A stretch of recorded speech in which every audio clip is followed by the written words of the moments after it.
Alright, welcome guys to another Blender live stream. I'm your host Morgan Ozpin, and today I am stepping out of my VTuber software for today, guys, because we will be working on a large project that I've been working on these past couple of months. It is a wrestling animation I started, I think, last year during the month of freaking February, I think. So we'll be we'll be doing this freaking animation I've been working on for a long time now, and the title of the stream is not clickbait. This is technically the last scene that I'll be animating for this animation, I guess. Although I don't think it'll be the last stream that I'll be doing for this animation, because I feel like this whole scene might take a couple of streams to finish, because I'll be coloring and adding a bunch of frames to this grease pencil animation. But with that being said, let's just jump into it, shall we? By the way, is the audio okay for the stream? I'm not sure. Let me see. Okay. Alright, things are good so far, so let's just go ahead and switch this to draw mode. I don't know why, but for the for this new version of Blender, whenever I open up a project for the first time, even though I'm technically in draw mode, it won't really show the keyframes that are in the timeline right now for some reason. So in order to make them reappear again, I have to like switch to object mode, click on the grease pencil object again, and switch back to draw mode, which I think is not that much of a hassle to do, but I guess pretty annoying every time I have to open up a new project here in Blender. But anyway, I guess we will start making this animation. So if you guys don't know what's happening right now, this is technically a backstage shot of these two wrestlers meeting each other backstage. Just think of all those segments in WWE wherein it is those shots of like a wrestler being followed backstage, and then all of a sudden he encounters like a wrestler over here, and this just serves to like, I don't know, like drive the storyline of an arc that's happening in a wrestling match. So I'm basically making a little bit of a parody of that scene here right now. I'm not finished with it though, so we'll be trying to like add the frames here, the grease pencil frames for the stream while I chat with you guys. Basically this is just, I guess, a talking scene, so I don't think there'll be that much frames to work on. I'm not sure, but we'll just see. Anyway, it's been a long time since I've done some of these streams. How you guys been doing? God, what the fuck? Okay, another thing I find annoying right now when it comes to Blender, this new version of Blender, is that the strength brush the strength of my brush for some reason doesn't default to the last value I use it on, which is 1, without any pressure sensitivity. But now every time I open my project again and again, it always defaults back to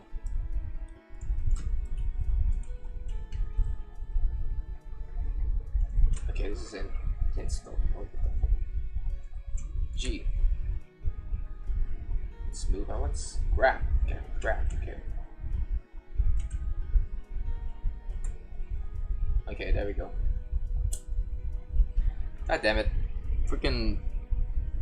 I mean, I guess this is like the point. I guess caveat of updating a software. In exchange for like getting all the new features in Blender and getting all the bug fixes, you kind of have to like deal with all of these these new things that Blender has in store for new users. It's something I've learned while watching a channel called Tentacruel, because the creator of that channel is kind of like the creator of not only the creator, but the person in charge of like developing like Audacity's like newest releases. And in this video where he talks about Audacity and the upcoming new version of it coming out pretty soon, he talks about how there is technically there's technically like a law when it comes to like making software in which you are bound to upset some old users of your software whenever you try and update it in exchange of, you know, some quality of life improvements. So I don't really mind it when Blender does something like this in Grease Pencil. I mean, at least when it comes to Blender, the Grease Pencil, or at least a lot of the updates that are happening right now in Blender, from my perspective, relies heavily on updating all of the Grease Pencil functionality, which is great. Because if you were there back when, oh god, if you were there back when Blender was still in its 3.0 phase, there was barely anything that's happening when it comes to the Grease Pencil side of things. But now that the industry standard right now is on making some Spider-Verse style animations, Blender for some reason is, well, not for some reason, but is going by the flow by, you know, improving upon its Eevee rendering shenanigans as well as Grease Pencil objects and its brushes. It's great to see. My only downside to it is that there is now some stuff that's changing to it that I guess would require me to adapt a little bit to the upcoming changes to Grease Pencil.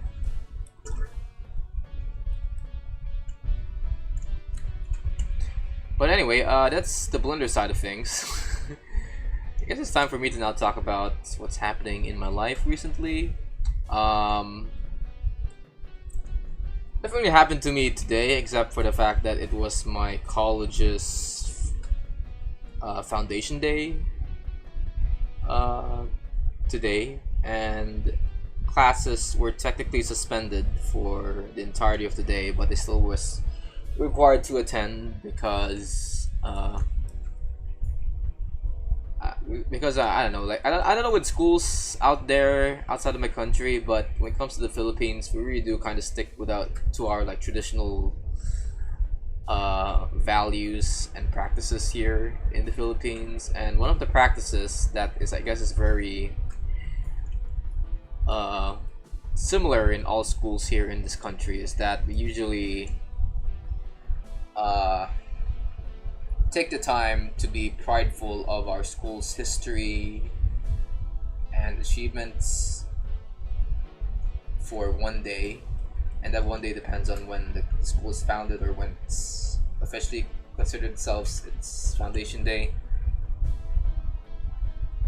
And we will just, you know, just go party, make some booths, do some contests during this time of year,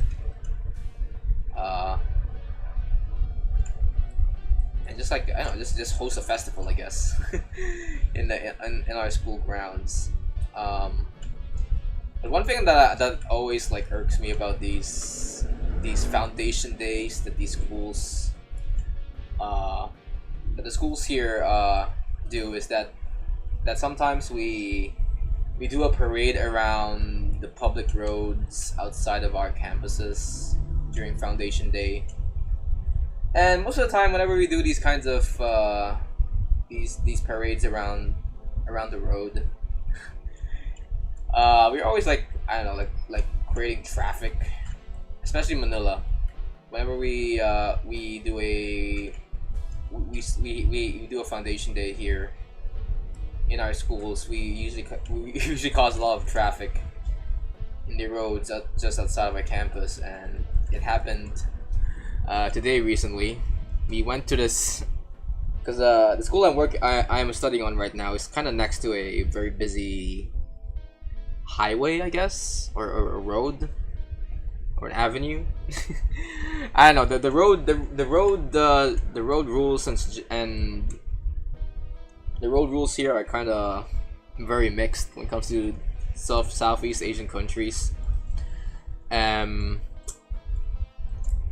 But we we freaking paraded over around this avenue that's busy with all these jeeps and cars and motorcycles, and I would say that we are like a very not a very small school, but I think a very small portion of my college attended this event. So the parade, as you can imagine, is very freaking small for what we were expecting it to be, and I guess that's expected when you're planning for this parade to happen around 6 in the morning. But even if our parade was just very small, I don't know what is it with the organizer of this event, but we decided to parade throughout the center of this avenue. And it's not like we were occupying a significant portion of this avenue when we were parading this freaking road. We were only like occupying like the center lane, and I can sort of feel the looks of the angry drivers staring at me whenever I was like walking through this freaking center lane of this road, and they're thinking, oh my god, well, what are these kids and they're fucking who do these kids think they are parading through the street in the middle of the morning? So yeah, I freaking paraded over this freaking avenue that isn't really a parade, but more so like, I don't know, I guess an obstruction of decent road rules and stuff. And it was the most embarrassing moment that I had this morning, I guess. But other than that, my school's foundation day pretty much went as smoothly as ever. I went to some of the booths that were in my school's foundation day, and there was one booth selling Chowking. I had a little bit of some show my chow fun as usual. I mean, I guess that at this point I'm already like so used to eating at Chowking, because that's basically my breakfast whenever I go to my campus. But I can never I guess old habits die hard, I guess. And I also found a booth that was selling a bunch of Sanrio characters. I was tempted to buy a Kuromi plushie for my sister, but I was like, maybe I should like save up some money for the commute back home. Because the commute from my school to my house is, it's pretty dang expensive and pretty long. So I had to like save up some money for that. And what else happened? I also tried out some Filipino dirty ice cream, which is technically just regular ice cream, but it has this Filipino twist to it, wherein it's I guess cheaply made. I'm not really sure how to describe Filipino dirty ice cream. It's not dirty technically, but that's how we call them for some reason. It's basically just ice cream, but there's something about it that just feels very Filipino. I don't know. I don't know how to explain it, but I had some Filipino ice cream, and it's pretty good. Can never get wrong with eating some ice cream in the middle of a hot day. And I attended a Thanksgiving mass, I guess. I don't know why we call it a Thanksgiving mass, considering that we don't really celebrate Thanksgiving here in the Philippines, but I guess it's a Thanksgiving mass for, you know, for my school, since it's, you know, it is its foundation day. And yeah, it was a pretty normal time for me in this today. Although I gotta say that one thing that sort of upsets me about these foundation days is that it sort of requires me to join them, even though I am technically not willing to go there out of my own free will.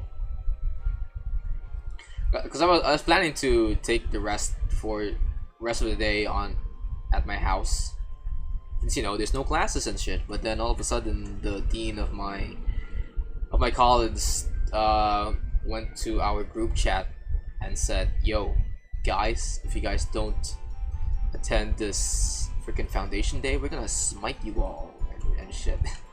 I mean, that's not technically what she says, but you know, she basically just told us to attend this foundation day because it's a requirement for all students in the campus. And to be honest with you guys, I don't think anyone really cares about this school's foundation day, and I don't think even the teachers even care about this school's foundation day. They would rather have this day be spent, you know,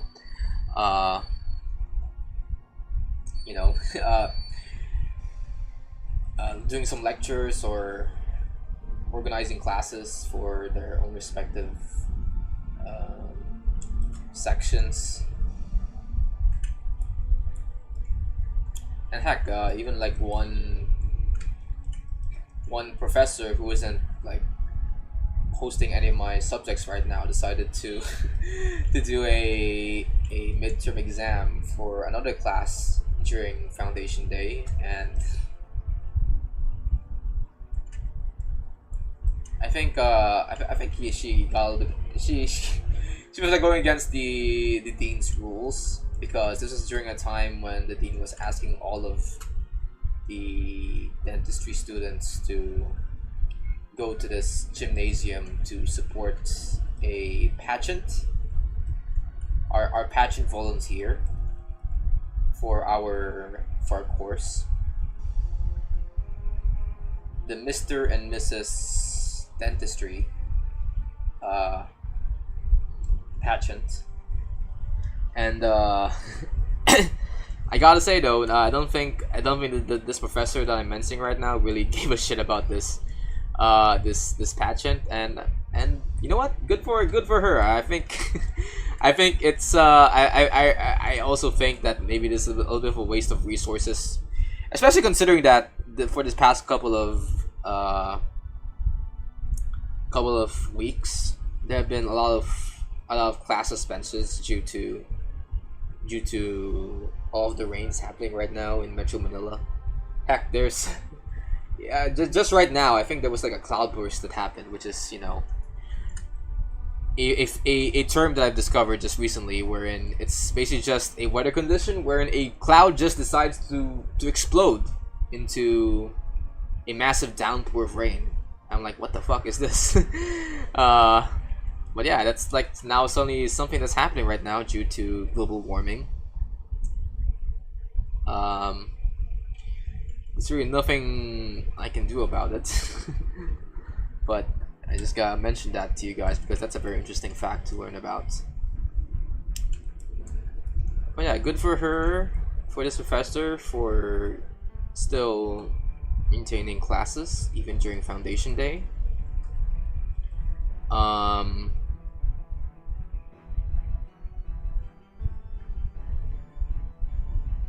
And yeah, I think nothing really eventful happened during today.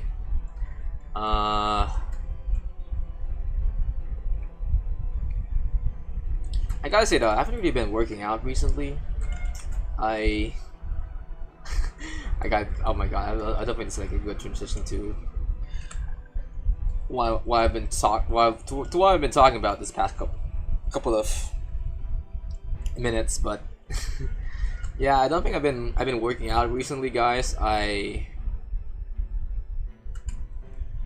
I did mention that I was going through this walk around this parade and shit, and I realized that after walking through this parade, I began to feel like really tired. And when I say tired, I mean like really, really tired. And it wasn't really that long of a parade. I think it was only like 2 kilometers worth of walking around this vicinity at my school. But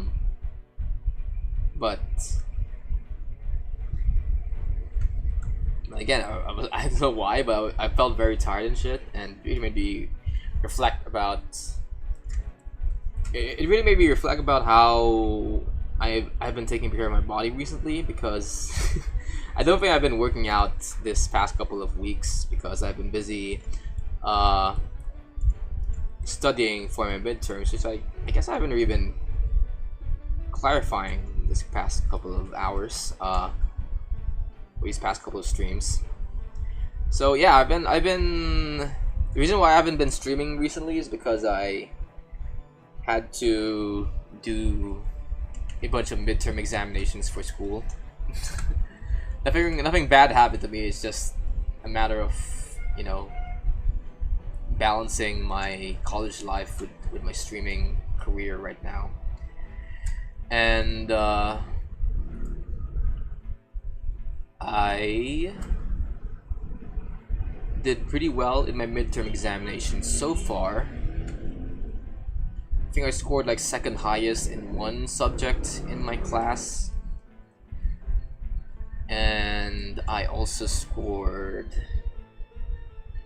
very high on another exam that required me to do math, which is,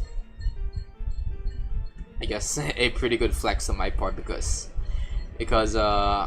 usually when it comes to like math related shit, I don't really excel that well on math related shit. So it's great to see that I'm scoring pretty high on this math exam I did recently. I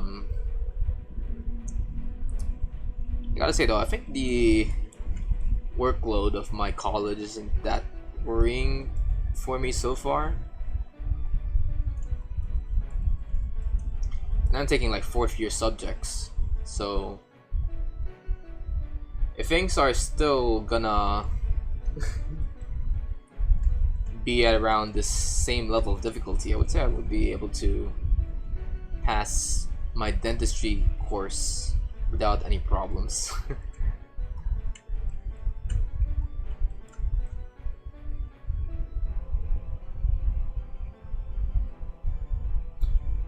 Because if you guys don't know, I think I'm a pretty good high-ranking student when it comes to the grades that he receives in exams and stuff. Like whenever my classmates would start comparing grades, I for some reason will always be the one that's, you know, somewhere around the higher tier of people that are getting, you know, high grades and stuff.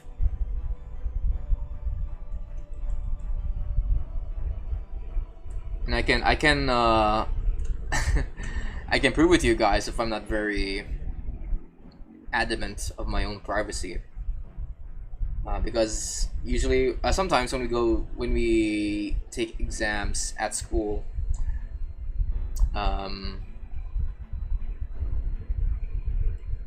that's why we do exams at school. We sometimes take some exams online, and when we do exams online, we have these autograder program linked to our student portal that can like tell us not only our grades in record time, but also where we stand when it comes to the rest of our classmates. And whenever I look at some of my grades for my quizzes and exams, I can always see that I'm above the mean the mean of all of the grades of my classmates. If not, I would be like, I don't know, I would be the 100th percentile of of 100 percentile. Was it 100 percentile? Like I would be like at the very right edge of the range when it comes to the grades of my classmates. And I'm like, what the frick is happening with this? With a school? Am I in a dumb school or am I just really smart? Although just to, you know, put myself back down to earth, I might as well mention that I do sometimes fail at some of my subjects. I think I failed once in a general anatomy 2 subject back in the day. And then of course I failed a biostat subject last sem, and I'm now taking it again with some vengeance. And oh my god, especially my I think my Waterloo right now when it comes to dentistry is anything related to lab and anything that relates to me getting my hands dirty. You know, making RPD or basically anything that requires me to hold an instrument and make something out of my own hands. That's like the one thing I kind of suck at right now in dentistry. And I'm sort of embarrassed to admit that if I'm ever going to meet a person face to face, because I look at the rest of my classmates and I can see that they're pretty much doing well when it comes to the lab. And by well I mean they're pretty much acing it. Like I see them making like casts of patients' teeth, and there's basically no bubbles in their final casts of the patient's teeth, nor are there any distortions or anything. Like the freaking cast model they created is pretty much just one-to-one to the patient they took an impression of. Meanwhile, when I take a cast of a patient's teeth, there would be it would look a lot like shit or something. And since I'm using like I don't know I'm using dental plaster, it would look like white shit. like there's like no resemblance of any teeth when I take a cast model of a patient's teeth. It's just a white blob of some alien artifact that I just created, and I can understand why my professors would grade it low when it comes to these dental casts.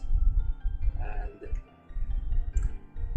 that's why whenever I go to school, the one thing I fear most is whenever one of my lab subjects decides to do a practical examination on site, because I know that I'll basically fail that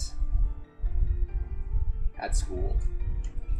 But as for my midterms right now for my labs, so far I only had one lab examination, and I think it was pretty much on my ballpark, because all I had to do there was to plan a dental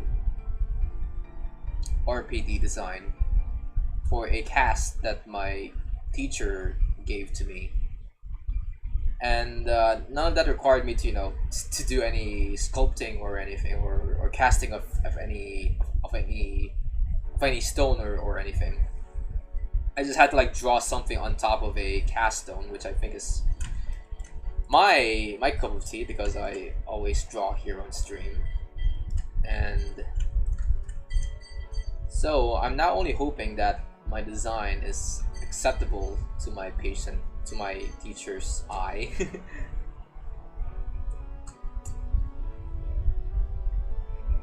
So I don't know what will happen if I fail this exam.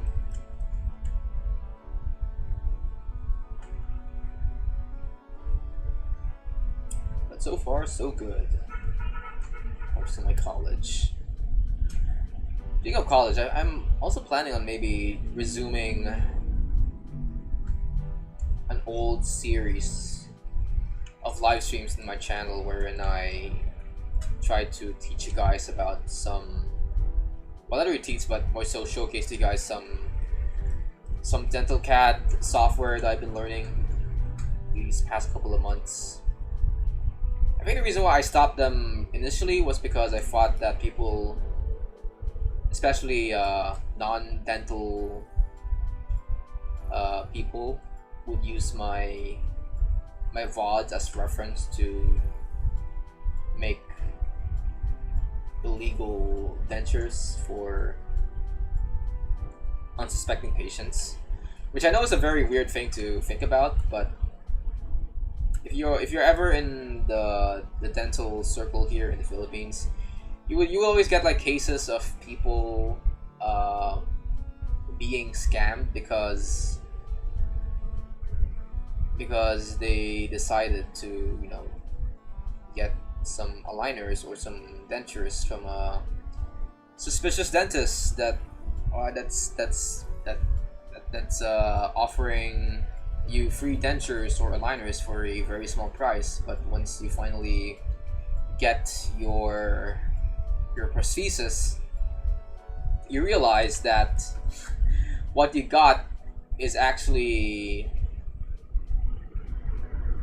hurting your oral cavity a lot more than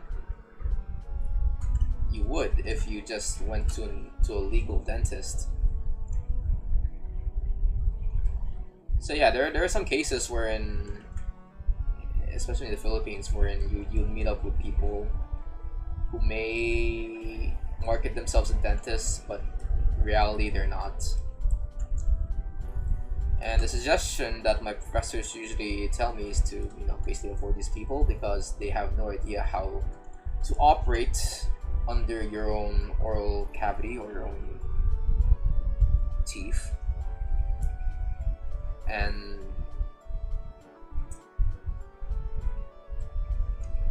if you're ever like one of those people, don't do those things.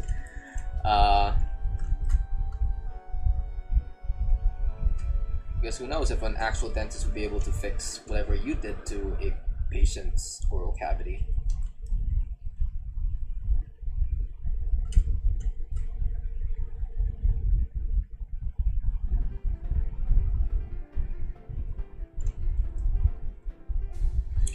Okay, let me just make one more square here. But yeah, I kind of want to do the dental CAD streams again. Because not gonna lie, guys, I think the reason why I want to do this again is because I'm getting kind of bored with studying right now in my college,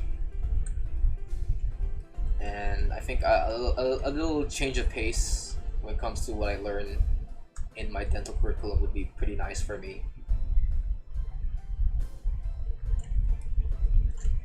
And and heck, I don't know. I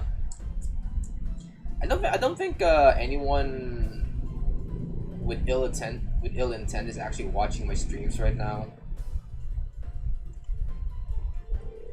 And if ever anyone has ill intent when it comes to watching my streams, I think people already know that I'm not really a dental professional at all. I'm more so a dental student, so any advice you get from me is technically up to debate, especially when it comes to medical advice. So, but I do try to, you know, at least make my teachings here, especially medical advice here on this channel, as accurate as possible to the real thing. I just realized this isn't really.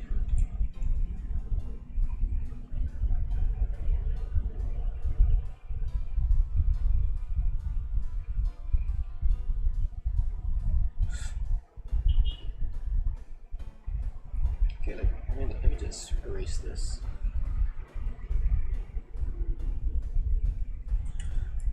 So yeah, I want to do more dental CAD streams.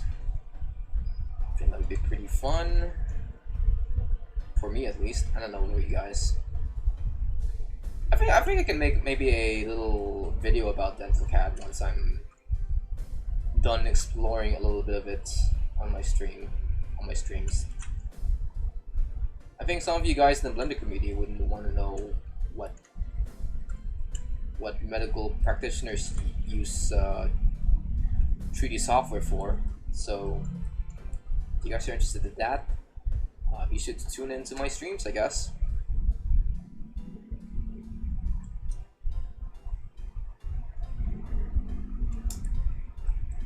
Other than that, I'm also planning on maybe doing some more gaming streams.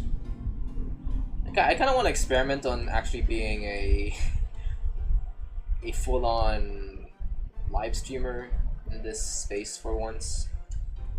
Because usually when I do streams here, I usually just stream Blender or music or coding or something that's not really traditional to what you usually see on Twitch and stuff. But now that I'm doing this for like a couple of years now, I kind of want to try and see what's like on the other side of the streaming sphere, wherein people are making, just making some very low effort stuff. Well, not really low effort, but also like streams where you don't need to plan that much.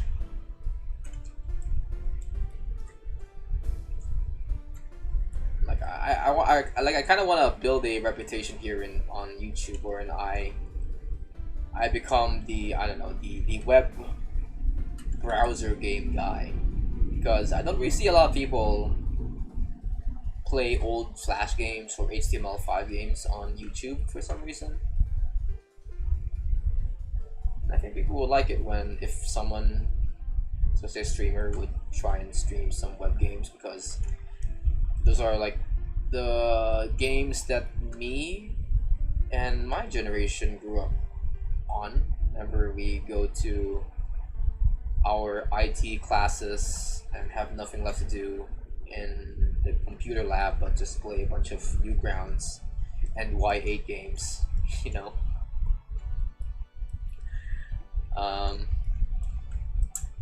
As for games I want to try to play, I want to try to play.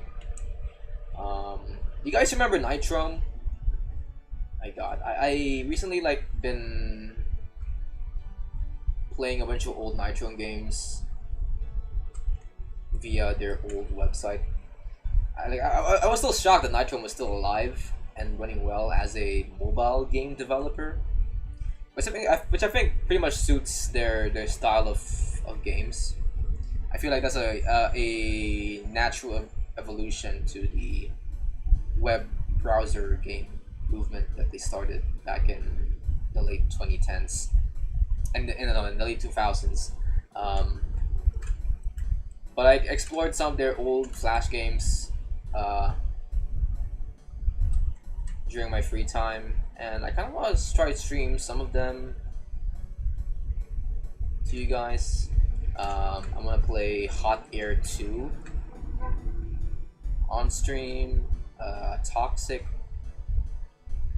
and Toxic 2, Frostbite, of course. I think Frostbite was like my favorite game of Nitrome back then, up until when maybe Nitro Must Die came out, and I felt like that was like the Avengers of the Nitrome game collection, I must say. So yeah, I kind of want to play more Nitrome games.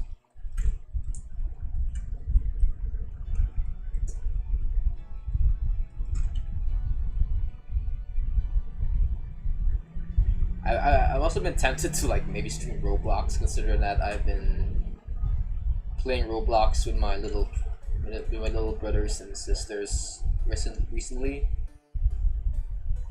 I'm like, no, I think it's too soon right now to play Roblox, considering the freaking allegations that's happening right now on stream, on YouTube, in regard to Schlep and the Roblox CEO.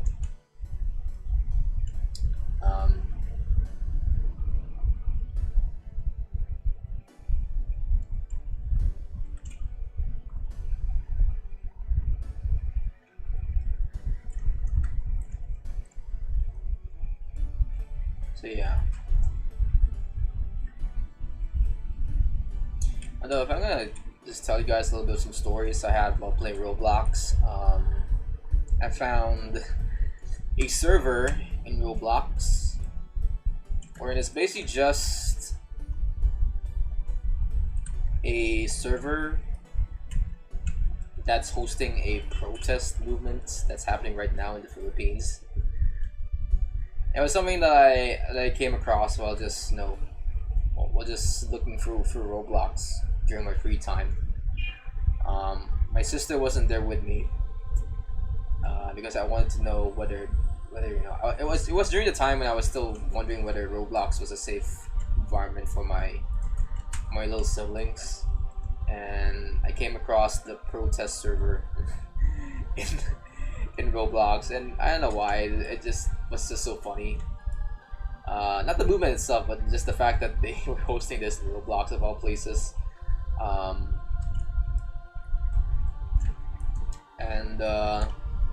I think the game that I've been playing the most with my little siblings is this one game called 99 Nights.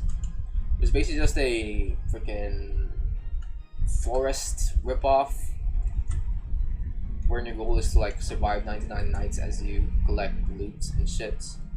You can survive past 99 nights and go for, I don't know, 500, 1,000, 10,000 days or something. But really the main goal really is to just save 4 kids as you survive 99 nights in the forest, because that's like the main storyline of the game. And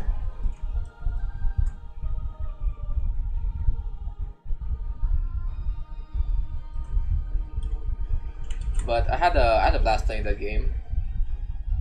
Me and my little siblings were pretty much on sync when it comes to playing these co-op types of games, and we managed to survive up until day 800.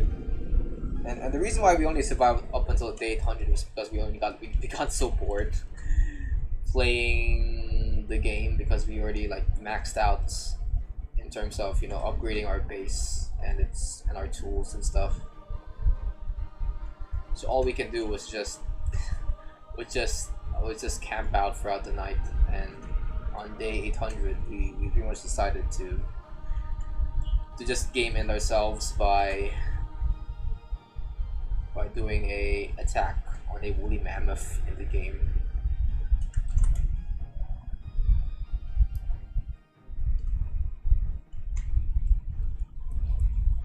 And even though the game got pretty repetitive during the final days of this run I had with my brother and sister, I think I'm willing to play it again with them if they wanted to.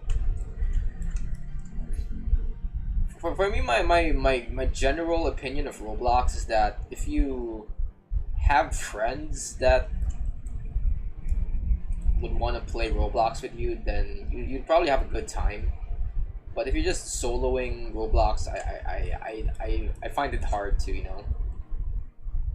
find any enjoyment out of the game, considering that it's basically it is technically a MMO if you really think about it, or Minecraft without the whole single player aspect of it. So what you're left with is just the servers with all the mini games like survival games, skyblock and shit.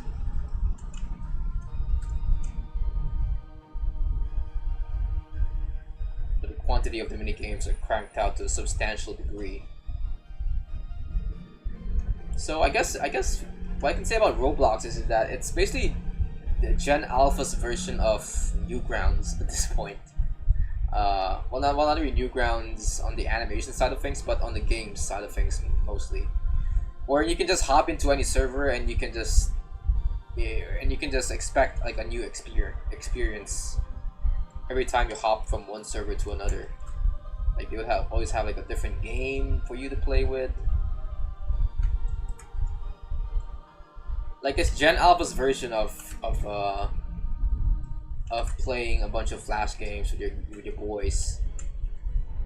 uh, during IT class, you know.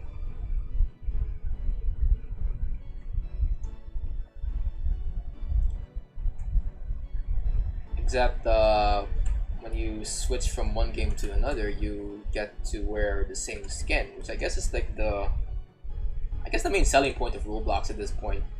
Like, I don't really see the difference between the gaming section of Newgrounds and the entirety of Roblox in terms of their differences, except for the fact that when it comes to Roblox, you get to portray yourself as an avatar, which I guess is the main selling point of why Roblox has gained such has gained such popularity for these past couple of years.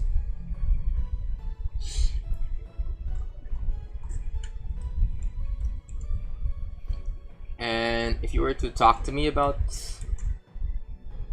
this when it comes to the uniqueness of Roblox, I think I can completely understand I can completely understand it. Like, I remember back then when I first played Minecraft for the first time, like, even though I had like the full game, I still felt like very incomplete when playing the game without my default without my customized skin for my character. because back then, if you are like a huge Minecraft fan, there's no chance in hell you are playing with the default Steve skin or the default Alex skin. You want the heck, not even the skins that they gave you in the old Minecraft store that they had back then for Minecraft Pocket Edition. You want your own customized skin, like whatever the Minecraft YouTubers are having.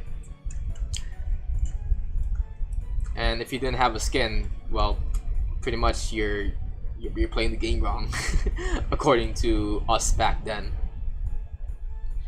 But now I don't really care much about game customizability or avatar customizability in games. Whenever I play games, I'm just there for the gameplay experience rather than how I look and shit.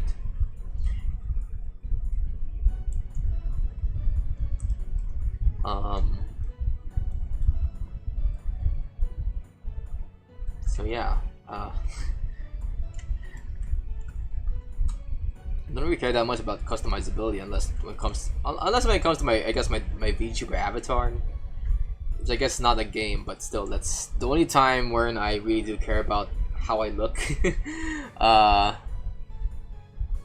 when it comes to games, I'm fine playing Fortnite with the, I don't know, with the default blonde guy skin, if it means I can wreck a bunch of noobs without paying any money.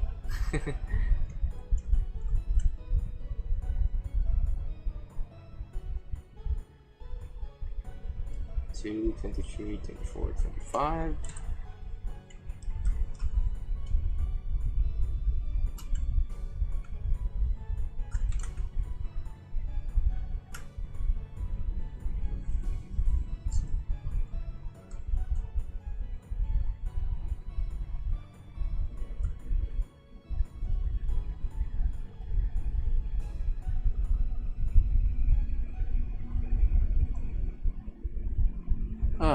All right.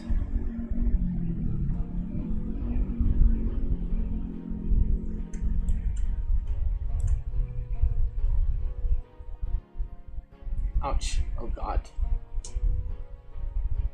Feeling a little bit of a tingly sensation in my hands right now.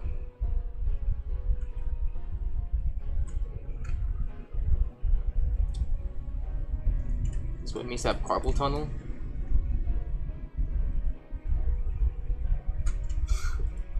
Anyway, I'll just ignore it. I don't think it's that much of a serious condition on my hands right now.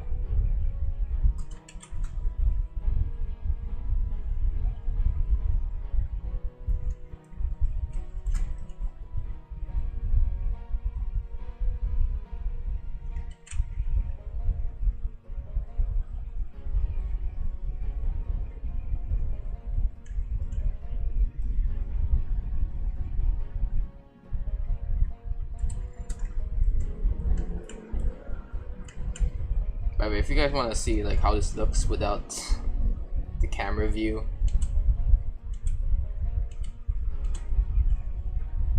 it's pretty much this guy just waving his arms back and forth. I didn't bother to animate the legs because of these backstage shots, no one is really filming the legs right unless someone is being knocked down into the floor.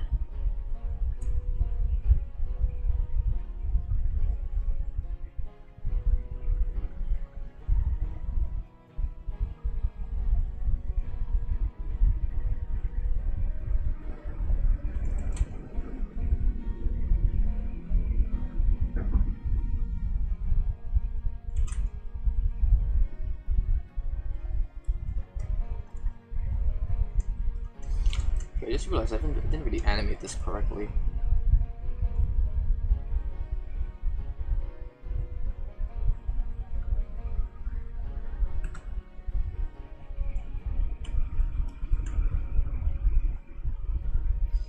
Does that even look right? Wait, let's see. Alright.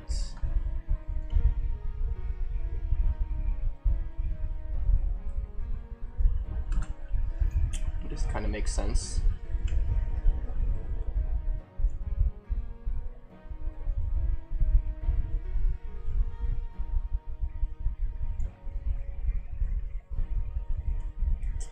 Okay.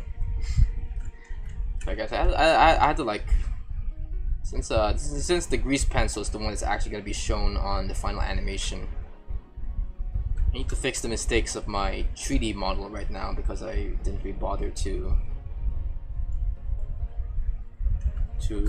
fiddle around with its squash and stretch movements here.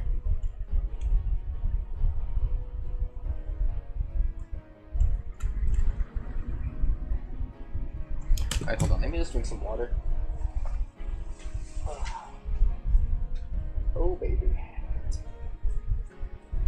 Be sure to hydrate, guys.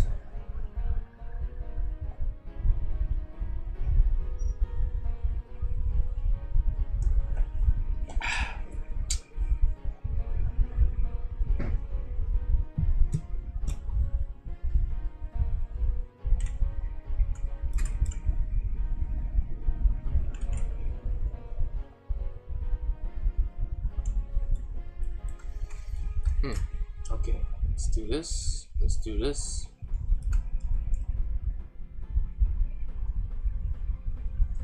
Alright guys, in case you're wondering, we're still doing the other wrestling character design that I have planned for my other sets of streams. I'm not abandoning that project just yet because that's technically still a part of this entire animation I'm working on right now. So I'll be working on that. On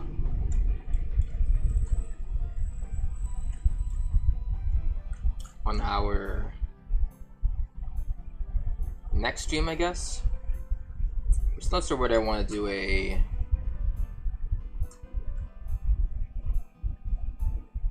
gaming stream next time or continue on with the wrestling animation. I'm not gonna lie guys, I'm having a really fun time gaming on this channel. I don't know if you guys really like those kinds of streams, but I wanna keep gaming here on this channel. Especially during these times when, you know, all I do now is just work behind the scenes. I need to relax and enjoy some shit, you know.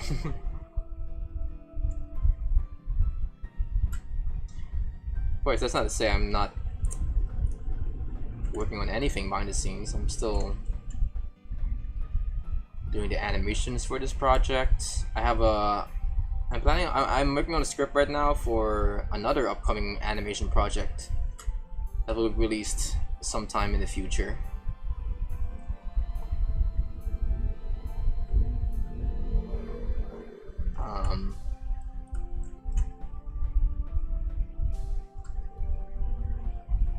That's what I've been doing recently, aside from my studies on college.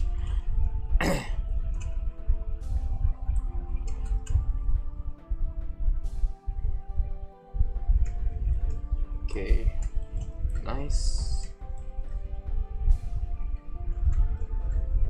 All right.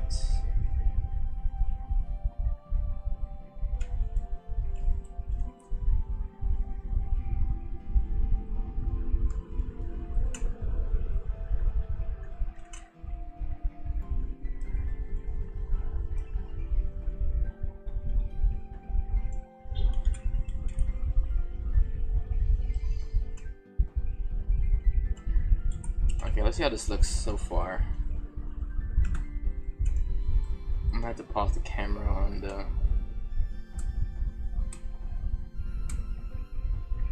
Okay, speaking of which, is the... Okay, let's see.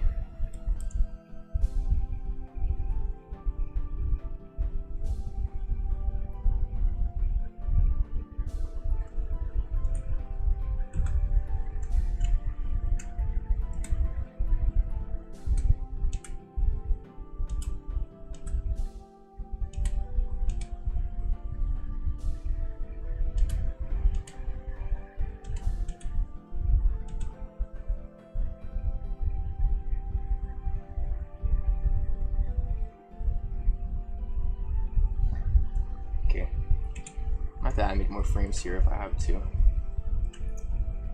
6 and 7. All right. I don't know if anime on 2s is an absurd amount of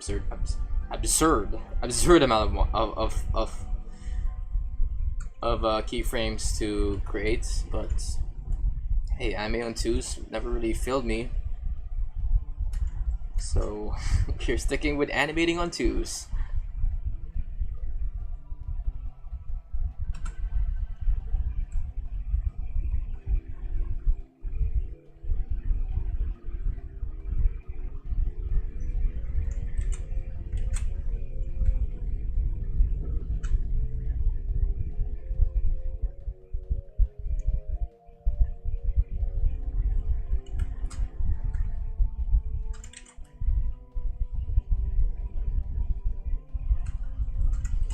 But yeah, I guess I also need to animate the eyes of this guy as well.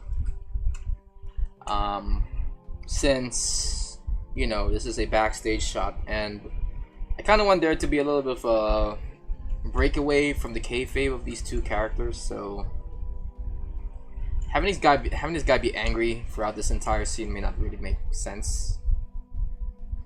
Consider that, you know, most wrestlers backstage are pretty much just normal guys. I think it's hard to sometimes believe that entertainers you see online and on your favorite shows have personalities that differ from who they portray as themselves in the media that they are in. Like, I've seen some interviews of the guy that plays Gus Fring, Giancarlo Esposito, about how he gets these experiences with fans wherein he would walk into an airplane aisle and see a fan staring at him, and he would freaking chatter up in his mouth, Gus, it's Gus Fring, and of course Giancarlo would say, "Oh, that's not who I am in real life. That's a character and shit." I find it interesting that some people find it hard to separate characters from the actors that portray these characters. I guess it just goes to show how good these actors are portraying the characters that they wish to portray in the media that they are in.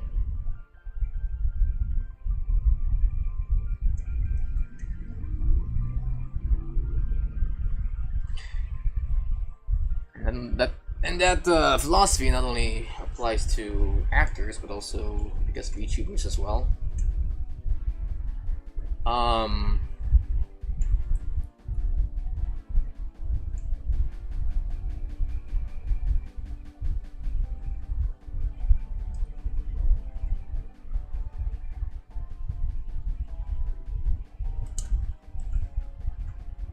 done with drama right now. I think I should talk about drama. You know, when I mentioned VTubers there, I was thinking about maybe mentioning a recent controversy that happened in the VTubing sphere, but you know what? Maybe the stream doesn't need to be all about drama on the internet, because I think there are a lot of creators out there that would do that for me now.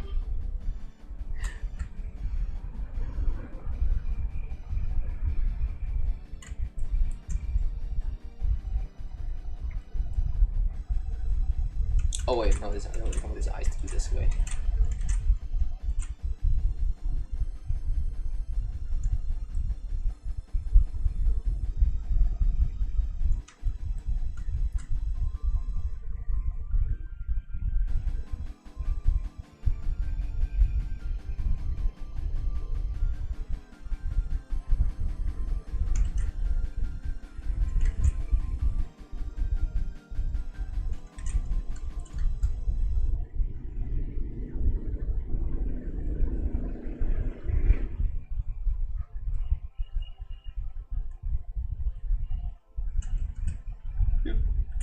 Boop, boop, boop, boop.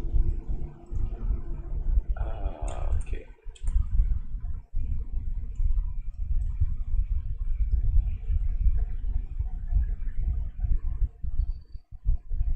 Oh wait, no, maybe I should make him blink.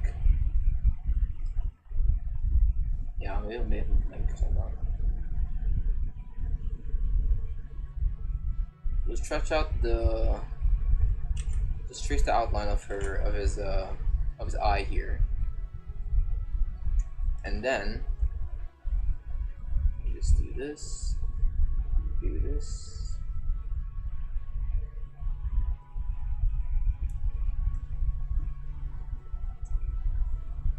do this. Okay.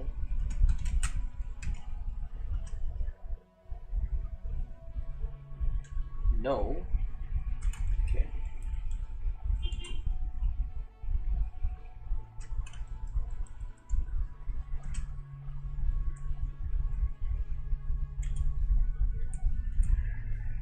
Does it look?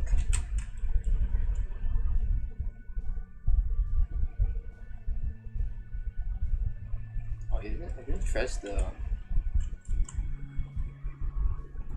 I have to make a line here. Shape. Hold on. Okay. Nice. Alright.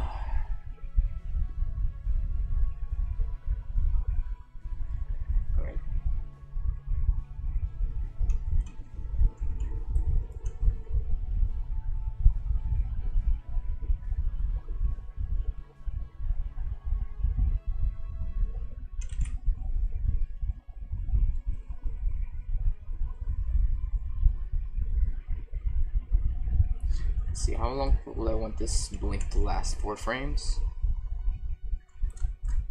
Let's try 4 frames. And by 4 frames, I mean 8, since we were animating on 2s.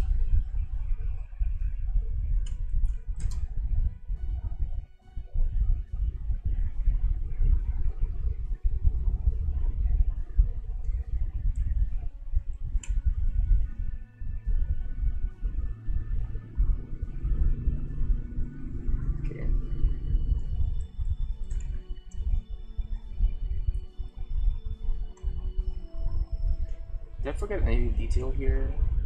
No, I don't think so. I'll just say good. Okay.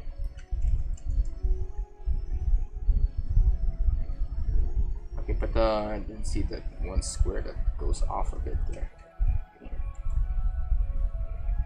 Go.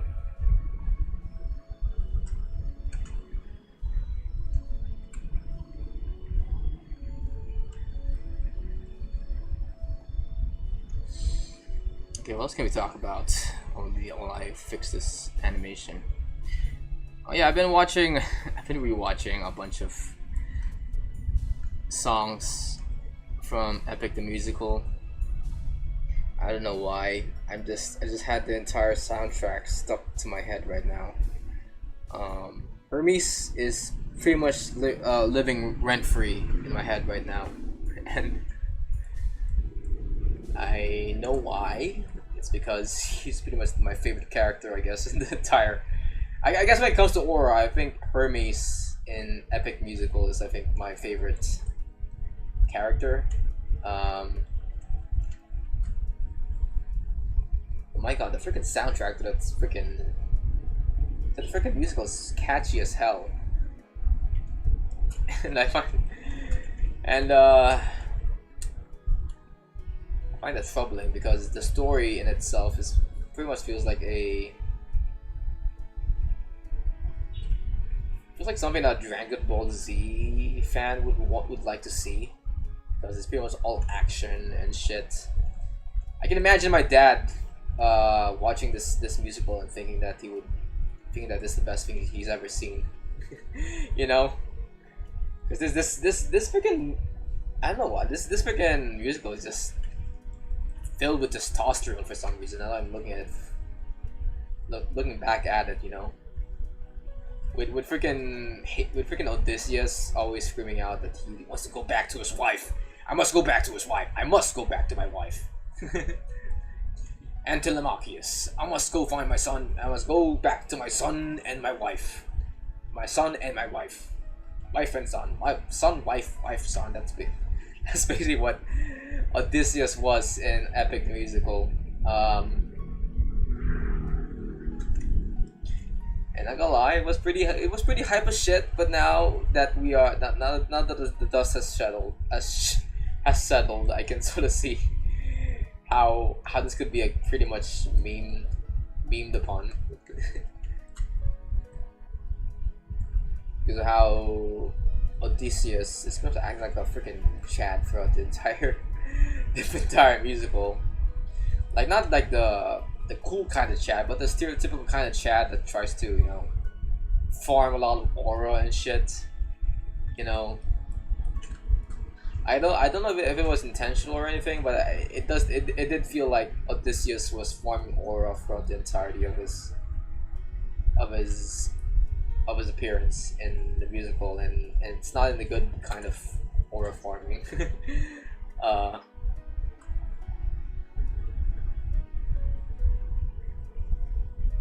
Is it kind of what makes you cringe by the end of the day.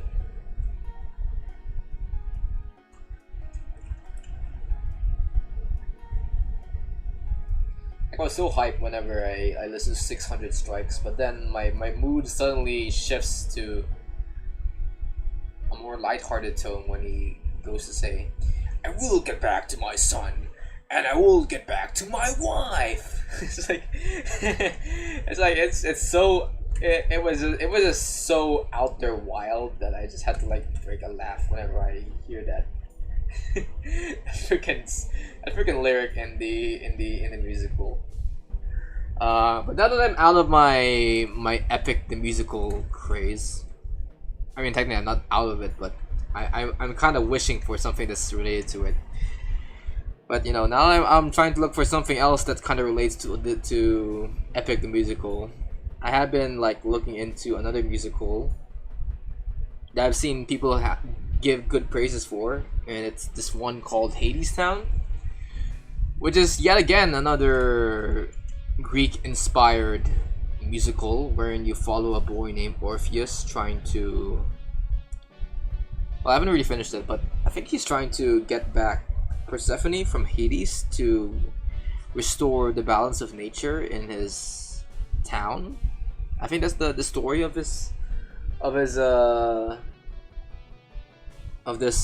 musical. And I think this musical is leaning heavily towards the romantic affection between Orpheus and this one lady character. But I don't know where the musical is heading towards so far. I've only gotten through Act 1, and I've only been consuming the playthrough animatics I've been looking at on YouTube, because ever since I've watched an entire animatic playlist for Epic, I realized how animatics can be a good medium for me to watch musicals without actually being there to watch a play in Broadway. So yeah, I've been watching Hades Town on YouTube via the animatics available on the site. And I think so far I can sort of follow the story. Although the freaking, I think the music under Hades Town isn't really clicking with me, unlike with Epic the Musical. I mean, it's not cringy, at least when it comes to Hades Town. It has a definite style to it. It's going for like a old country style when it comes to cowboy western style when it comes to the music that they compose. But so far, none of it's like ringing in my head right now. None of the songs in Hades Town is making me want to pull up my old MP3 player and start playing some of its tunes. But the story so far for Hades Town is actually pretty nice. Nothing about the story felt cringy or anything.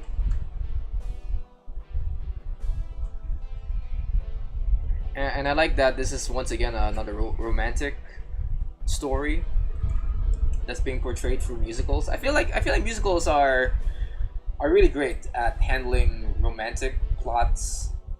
At least based on the many musicals I've seen so far. Like it just gets everyone together whenever there's a romantic subplot happening in a musical. And I like that the whole romantic side of Hades Town is put into the forefront, because it's basically just this guy trying to serenade this one woman who is, I think, basically dying. I think, since you know since the female fatale of this musical is running away from what appears to be the tree woman that's portrayed in Greek mythology, that is always like holding a string that is supposed to be representative of one's entire lifetime on Earth. So yeah, I'm kind of feeling the heebie-jeebies when it comes to these two lovebirds. Can't wait to see more. What else is there to say?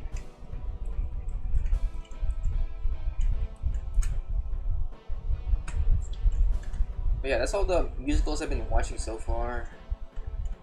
Oh, by the way, I think I haven't mentioned this to you guys yet, but I was supposed to watch Dear Evan Hansen a few weeks ago, but all of a sudden my teacher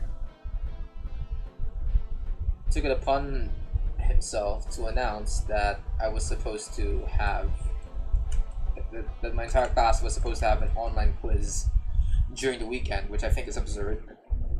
I mean, that's like way past class hours, you know. Like none of my classes lands on the weekends, and all of a sudden my teacher out here is telling me that, hey, we should have a class exam during the weekend. And I was waiting for him to open up the exam on my portal, since it was an online exam, and I waited and I waited and I waited, and then I found myself sitting at my bed at 10:30 and nothing is still happening in the portal. It turns out my teacher changed his mind while I was waiting for this freaking quiz to pop up, and turns out there was never a quiz to begin with, and I just missed the entirety of my one chance to see Dear Evan Hansen live, and I was so upset because it's I guess rare for me to go out now during the weekend, considering that my college requirements are building up every now and then. So I was really looking forward to Dear Evan Hansen. I mean, I know people say it's like a mid-tier freaking musical, but still, that has to be. I need to figure out the reason why this freaking musical was very good to some people's eyes, and I tried not to spoil myself with the entirety of the plot to Dear Evan Hansen. I didn't even listen to any of the soundtracks beforehand. I still haven't listened to it now, just in case there's another screening of Dear Evan Hansen on the Philippines. But since that never happened, since I never watched Dear Evan Hansen live, I guess the musical is still left up to debate whether I like it or not. I mean, I could just look at an animatic online, but I feel like this one's musical should be worth watching live, just in case, you know, because it's not so often that a lot of foreign acts come to the Philippines to do a Broadway musical, and whenever they do, it's based around a musical I don't really hear about online.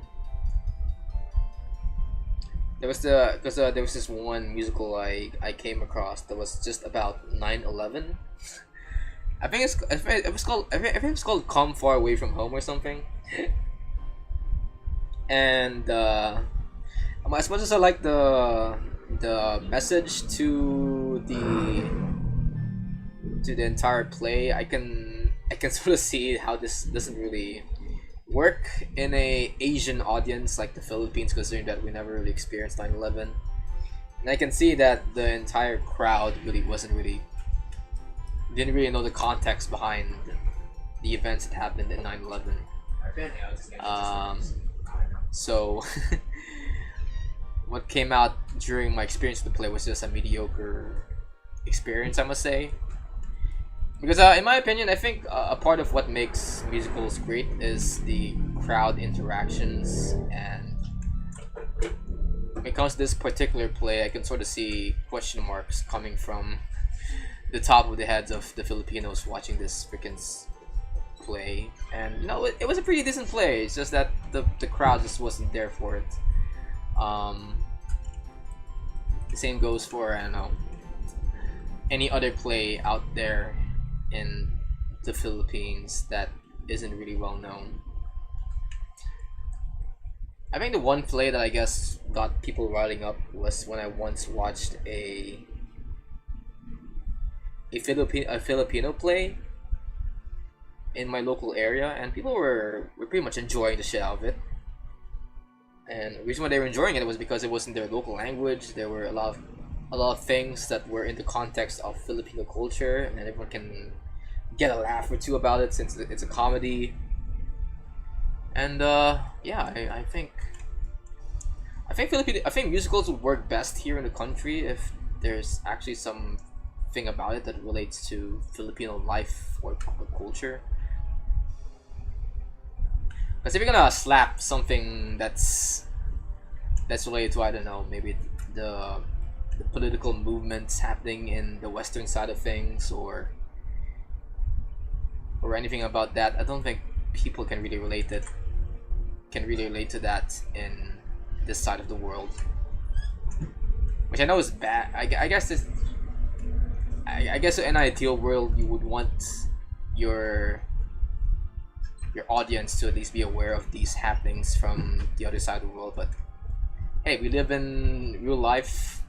Not all people are aware of what's happening in the news, so what comes of that is a audience at a play that doesn't know that much about what's happening in an English play that's heavily referencing stuff that's happening on the other side of the world.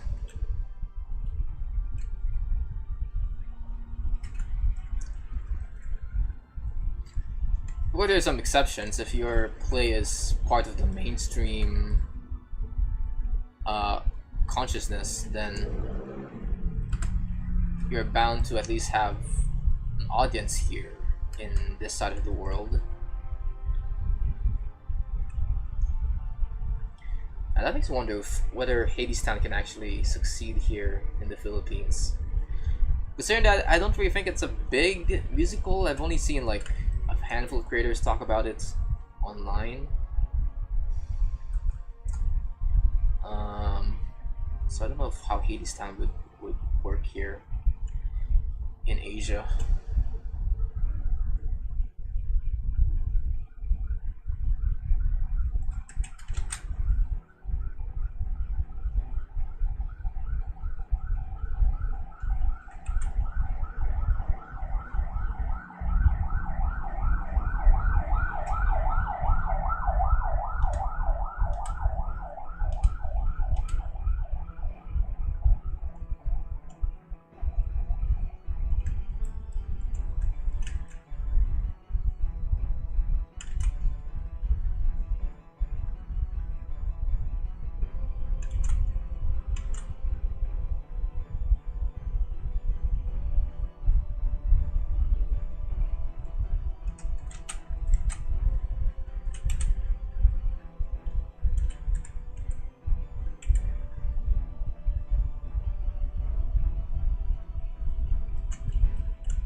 Oh, I didn't see you there.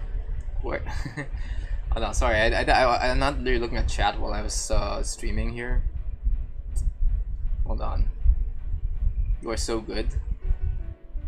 Okay. Is this my mom's alt account?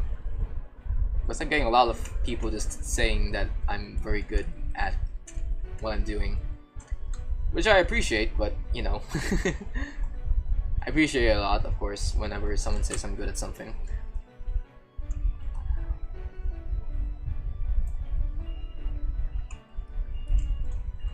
But that's like all the only thing I ever get from my chat right now is like people saying, yo, I'm good and stuff.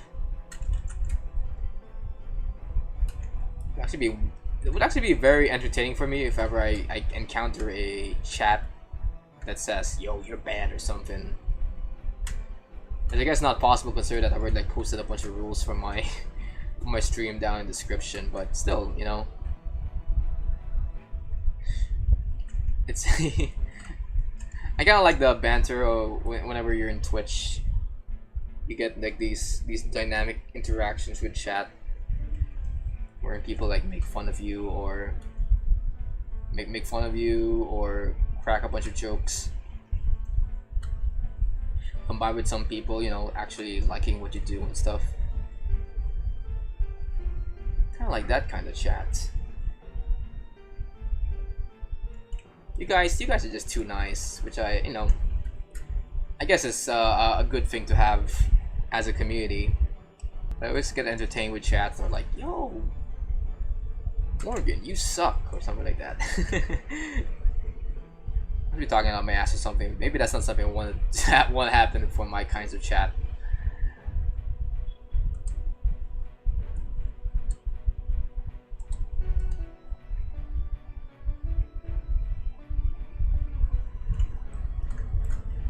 Oh god.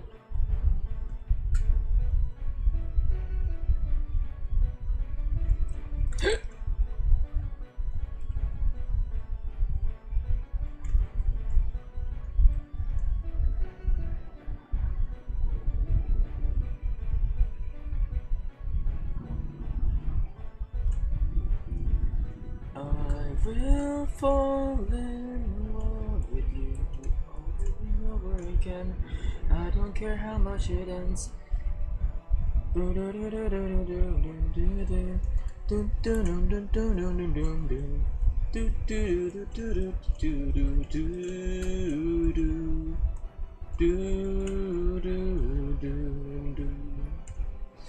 guys won't mind if I just hum the epic soundtrack on the microphone while I work on this, right? Let's see. Do do do do do do do do do do do do do do do do do do. You know, speaking of that song, Remember Them, I find it funny whenever it came to the part wherein Odysseus is like, remember me, Odysseus, and then all of a sudden the fucking Cyclops like, oh my god, I got your security address, your phone number, and all of your shit. I'm gonna go tell my mom what you did to my eye. I mean, I can't really criticize Epic for that, considering that that's basically part of the original telling of the Odyssey. But it's such a funny thing to think that the reason why Odysseus is in this hectic journey across the sea is because he can't keep his mouth shut for once, and he freaking docks himself in front of the gods.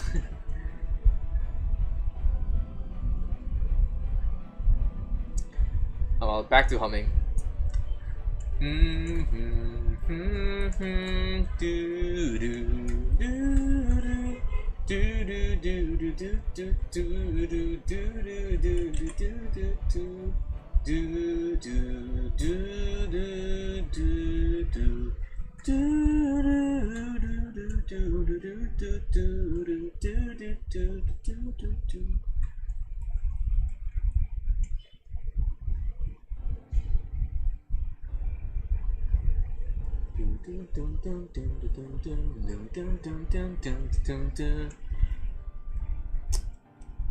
I'm forgetting some of Telemachus's songs,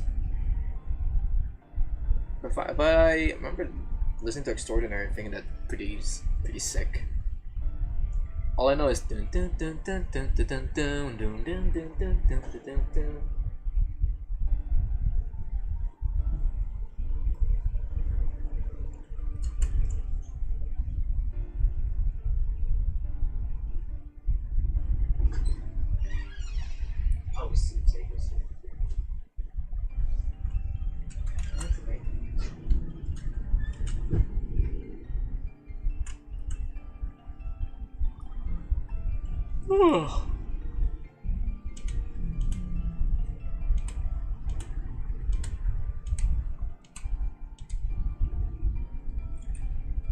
Nice how this looks.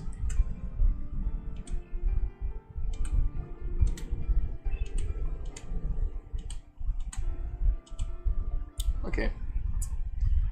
Talking a little bit of some squash and stretch. Principles here to animate the eyes.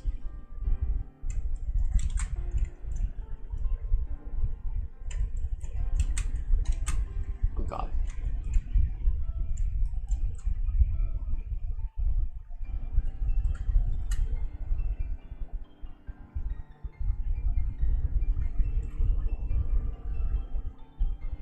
Do do do do do do do do do do do do do do do. Wouldn't you like a taste of the power? Wouldn't you like to use more than words? Deep in the night, life lasts forever. You can be heard or you can be heard.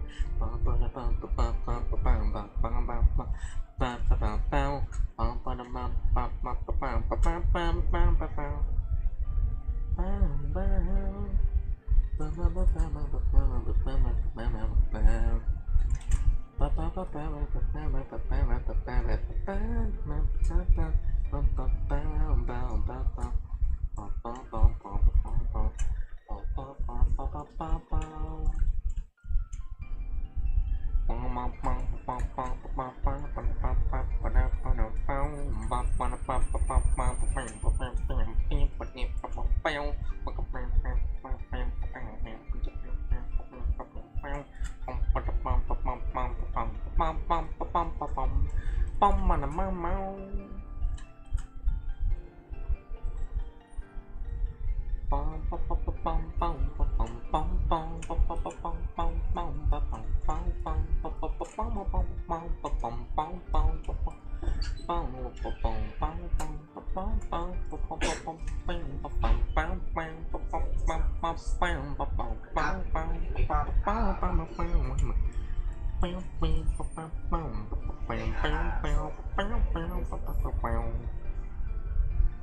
have to draw a line here.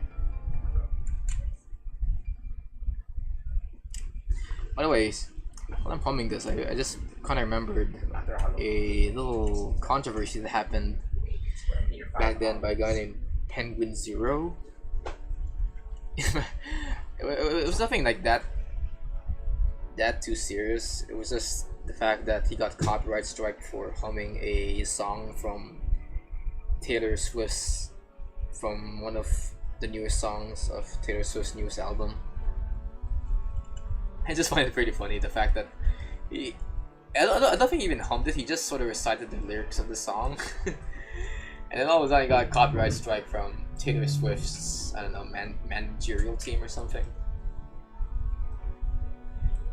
And then when the news came out, people were like commenting down in the video of him giving out the news, saying that, yo, freaking Moist Critical, you should probably start a freaking musical career. This is a sign that you should probably start rivaling Taylor by releasing a new album and stuff.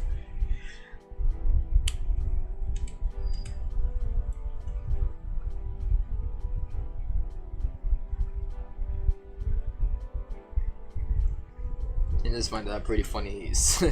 A funny thing to find during my feed.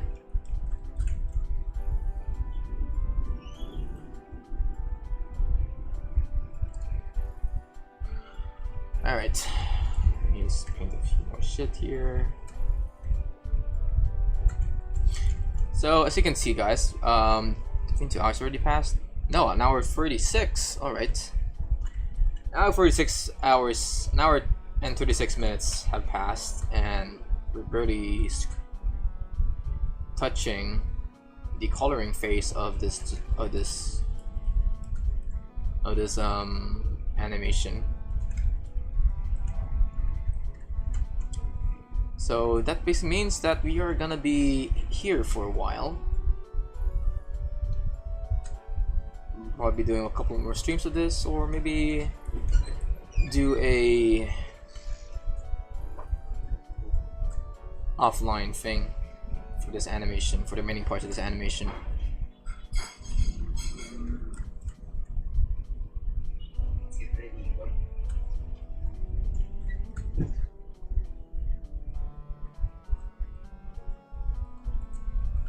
I'm not sure.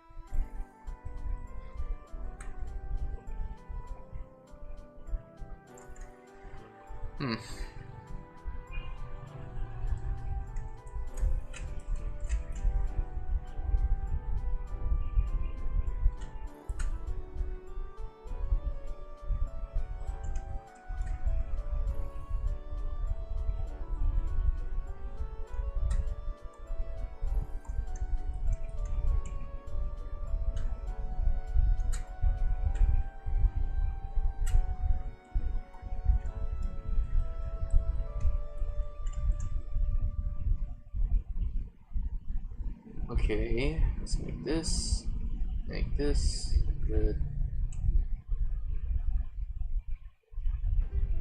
Hi, I'm the same guy as GGRT Joe Family.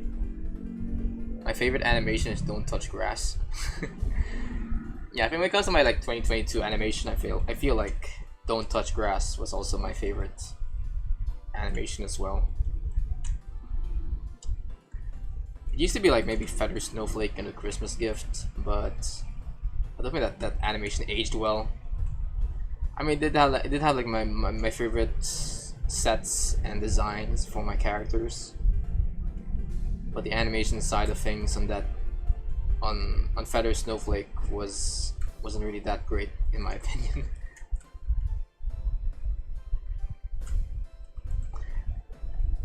Anyway, if you like more animation, I am making an animation right now. I could maybe finish this by the end of the year if I'm not a freaking lazy ass. But we'll see. It's technically a 2D grease pencil animation, which is, I guess, different from my earlier works, aside from one I did back in 2024 called Candlewick. That was also a grease pencil animation.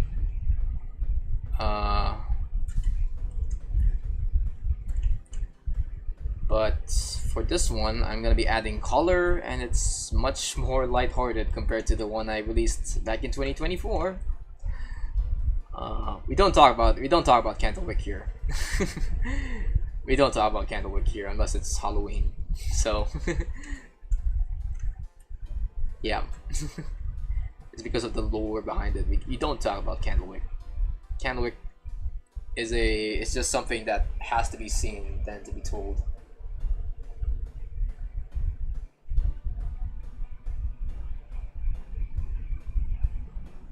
The comic about Peppa Pig is funny. Peppa Pig, yeah. Oh, you also watched my Feathers and Snowflake shit? Okay. You already read my Feathers and Snowflake shit? That's pretty nice. I haven't updated a comic in a while. Also because I've been focused on doing more animations than comic related shit. It would be pretty nice to do another issue of that series, but as of now, I think my plans for Feathers and Snowflake is mostly on the animation side of things. I am planning to do a sequel to the animated, well, not really a sequel, but more so like a prequel to the entire Feather and Snowflake series in animated form as my next animated project.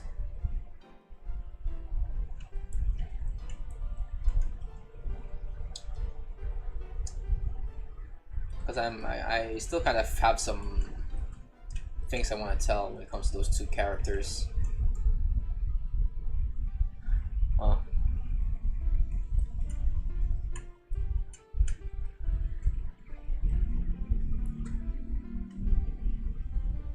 But other than that, I guess after I'm done with this little prequel with Feathers and Snowflake, I kind of want to try and focus on more original work,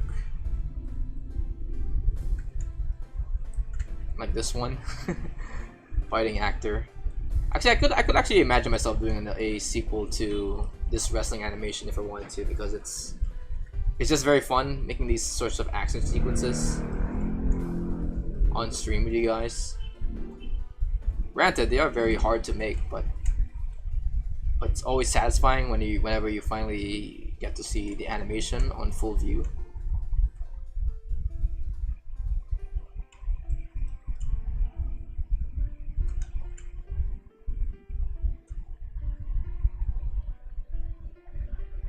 I used to watch Peppa Pig as a child on YouTube.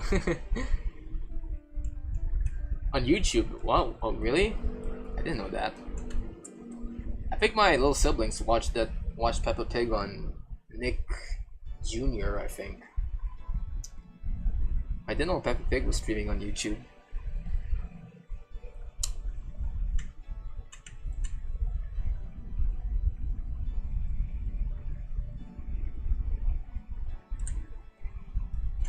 Anyway, back on the animation side of things. Yeah, I want to do more original shit for my animations, especially animations that take themselves seriously, like with my past work Candlewick. I want to experiment on animation that actually takes itself seriously, and like when it comes to my usual work wherein one guy does a gag, everyone laughs. I want to do more serious stuff when it comes to my animations. It's just kind of hard to do because something that people don't tell you is that it's really easy to do comedy in social media rather than, you know, any serious shit, because of how much time and effort it would take to craft a well told serious storyline especially in animation form. But it also works as well when it comes to, you know, series on the internet or even on Netflix or any show that tries to take itself seriously. It would take a lot of like work, time, and resources to craft something as serious. Let's take for example Breaking Bad, you know, or I don't know, The Sopranos. Like especially Breaking Bad, I feel like it could have easily been a memeable show if not for the fact that they actually took things seriously when it comes to the direction, when it comes to the film direction and the actors playing the characters.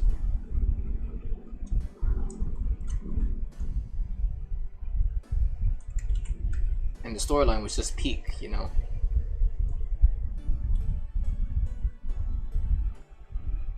What do you think about Sora 2 AI? That sucks. I don't like that. I don't like the fact that Sora AI is being way too good at what it does, which is replicating art styles and even real life with just the code that it has. I don't like it at all, you know. You know, I recently released a video on my channel called "My Problem Realistic Rendering," and my main takeaway from that video was that I didn't like the fact that AI is now getting pretty good at replicating photorealism in their renders. And I even mentioned the fact that AI is now slowly getting better at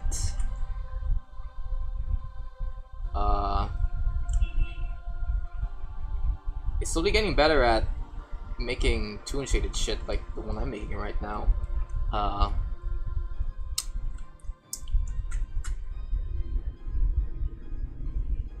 And because of these changing times, we're now at a point wherein the only way you can stand out as an artist is to find a style that is unique and can prove itself to be done through human hands, which I don't think is a complaint whatsoever. I feel like that's a natural evolution of art, is for there to be a new art movement in art every now and then. But I feel like with the introduction of AI, it's now happening way too fast now that we have all these machines that can just replicate someone else's style with just a few presses of a button.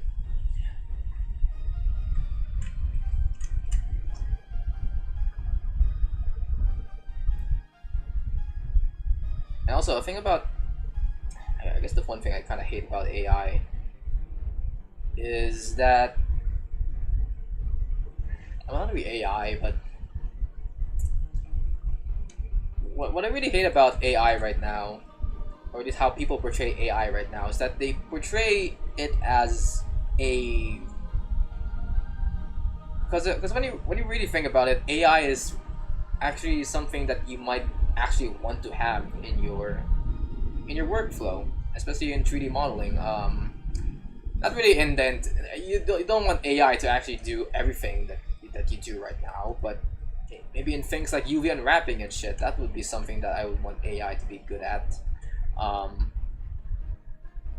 Things that feels way too technical for a human person to handle. I don't want AI to be handling all the creative shit like me, drawing all these lines and deciding what colors would work best on my character. AI can be pretty good if it's just something that sits in the background, kind of like how Blender is working with me right now. You don't notice it, but there's a bunch of code happening whenever I do a stroke and shit. But with AI, people are using AI in the wrong way, in that instead of trying to help the artists improve their craft by giving them better tools, what AI is doing right now is replacing them and not giving them like the leeway to be creative and shit. Yo, what's up? So this is what I hate about AI. I can see the potential of it being good. It's just that now we're not at a point where we really know what the right direction is when it comes to artificial intelligence.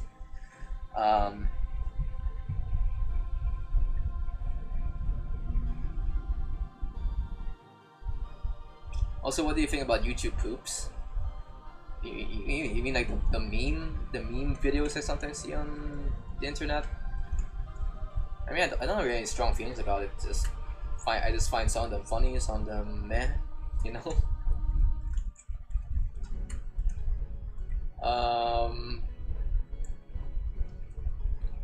Even Skibidi Toilet, I know that's a YouTube poop technically, but I don't have strong feelings for it either. People think that Skibidi Toilet is like the end of the youth's generation. It's the end of the new generation when it comes to critical thinking or something. But to me, I feel like Skibidi Toilet is just their own version of, I don't know, the YouTube poops we used to consume back when we were kids. Like, remember We Are Number One, or what was this there? Smo Yoho was pretty much a YouTube poop kind of guy when he always makes a lot of music based on some monologue he found on the internet. And of course, we also have a lot of those cartoon poops I sometimes find during the early days of YouTube. So I don't know. I feel like we give too much flack when it comes to the trends that are happening around kids these days. I don't think YouTube. I don't think Skibidi Toilet is that much of a big deal. I guess this will also be a hot take, but I also don't think. I also don't think Labubu's are that much of a big deal either. I mean, I guess I would raise an eyebrow if you as an adult would be buying Labubus, but if you're a kid buying toys, that's pretty much normal, right? And I sometimes pick up my little siblings at school, and they also talk about Labubus and shit. But they and I see them to talk about the same toys that adults are raving about, and they're never at a point wherein they are actually obsessed with it, unlike with grown adults in the internet thinking that they can just collect all the Labubus that they want. They're pretty much just fine having, I don't know, a Labubu or two, and that's it. Because kids are kids; they don't need to collect a bunch of shit in their room.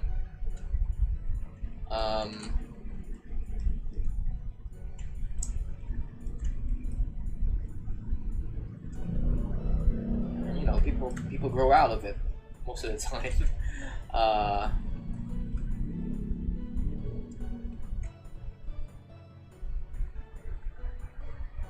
Also, can regular YouTube videos can be uploaded onto Newgrounds? Uh, Depends. If it's an animation, yeah, sure, you can go upload it to Newgrounds. But I don't know how the community would feel if you either make an animation so bad that it gives you like a 1-star rating on its voting system, or how the community would react if you upload a IRL video on YouTube on the site. Like, I never tested those grounds before.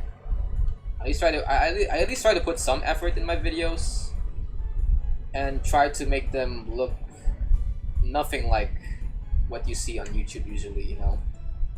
I don't try to go, hey, go hit like and subscribe button on the Newgrounds site, because that's not. I feel like the community there is just too art savvy to be fooled by those by the influencers speech you usually see on YouTube. And I also don't post video essays there either, because I feel like that's also too YouTube centric to be uploaded to Newgrounds. I feel like the kind of content that you can expect to be accepted in Newgrounds are the ones that are innovative by your own perspective. I think you can also post your draw your life videos there. Draw my life videos there if you want. I think that can be accepted by the Newgrounds community. Just don't post any vlogs. I feel like vlogs are like the one thing that might irk Newgrounds, the Newgrounds audience, really. Like IRL vlogs would be they'd be crossing the line. Or if you're like selling something there, that would also be something that would cross the line.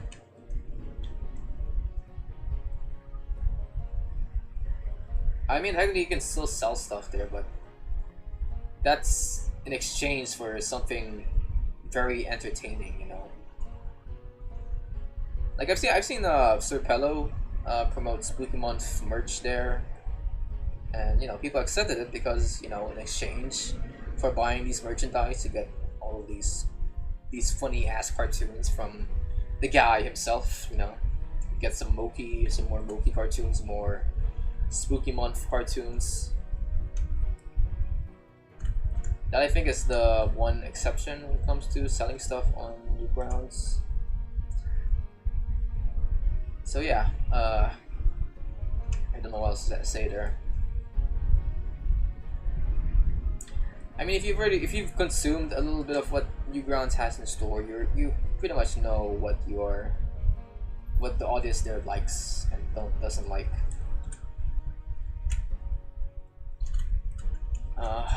I guess TLDR, whenever I go to Newgrounds, I just change into a producer from Adult Swim or something. It's just a very different crowd there compared to YouTube.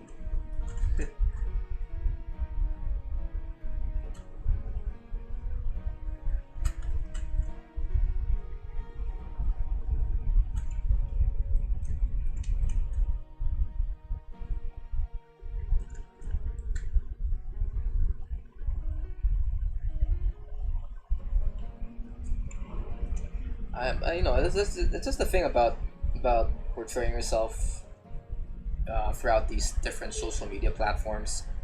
Like, there's a reason why I don't really stream on Facebook anymore, even though I tried to do it like a few times before. Because I generally think like Facebook has this very normie audience that wouldn't really accept the creative things I do in this channel.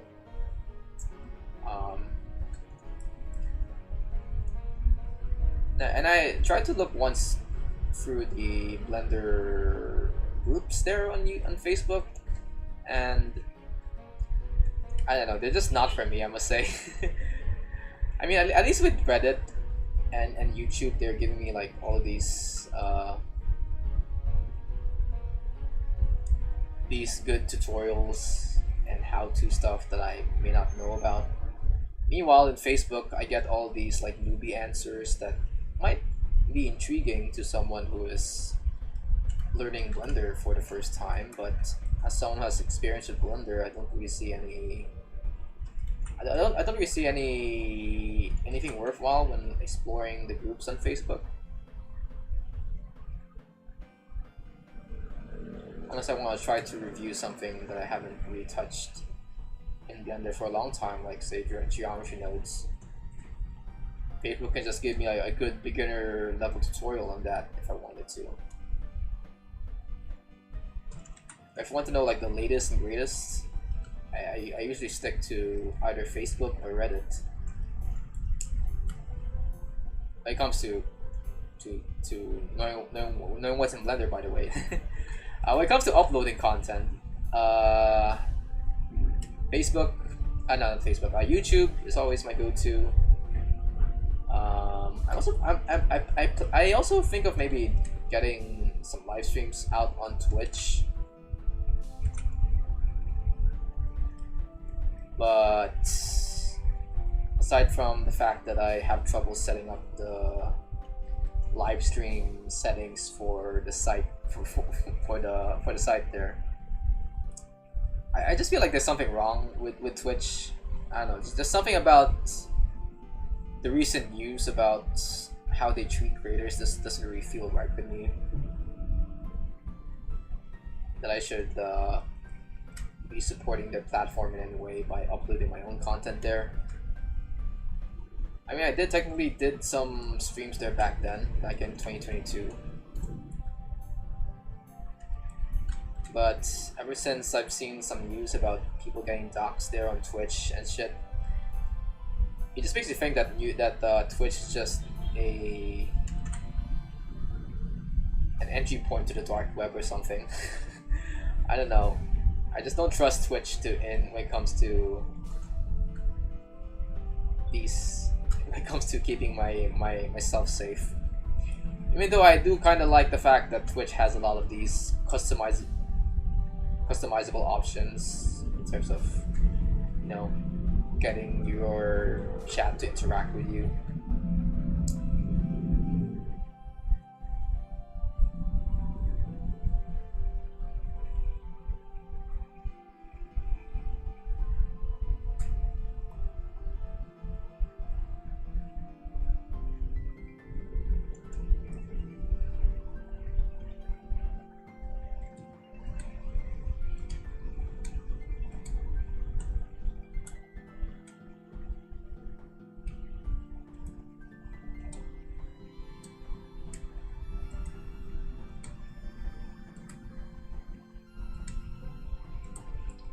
I'll stick with his eyes for now.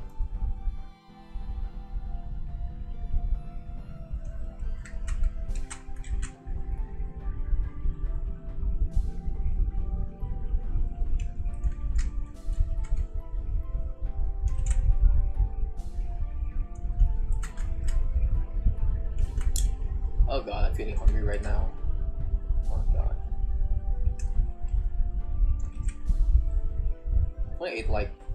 I only ate like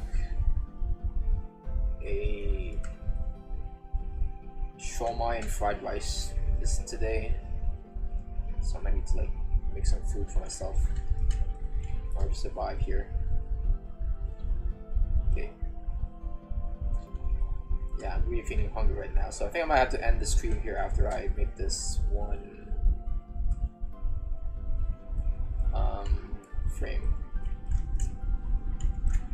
Anyway, I guess I'll be streaming. Next time I'll be streaming is maybe Saturday. Saturday will be the next time I'll stream, because on Thursday will be once again my final examination. My midterm examinations, so I won't be free to stream. But I'm not sure if I'll be able to upload a short for that time. No, I think I'll leave my first day schedule vacant for now because I do need to study for this exam. But I think I'll upload the shorts on next week first day.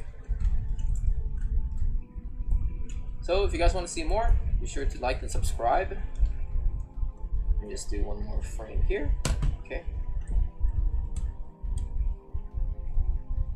Oh, I just realized this is like the end frame. So let me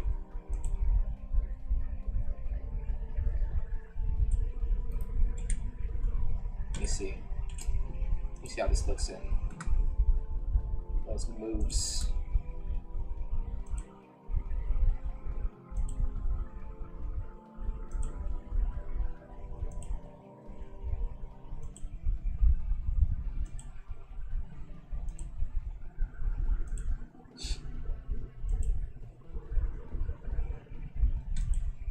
Okay, maybe if I turn on voice, will this work?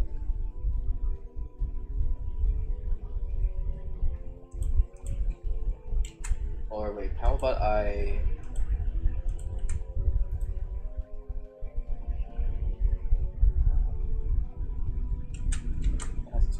put up step interpolation for this.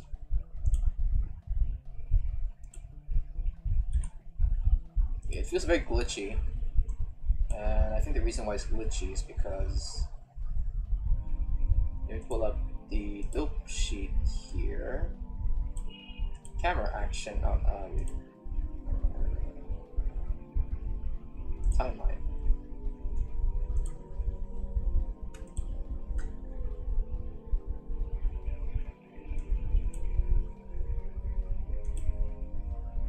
Oh no, graph editor. Okay, let's make a where is it? Okay. Let's make a step interpolation for this. Okay.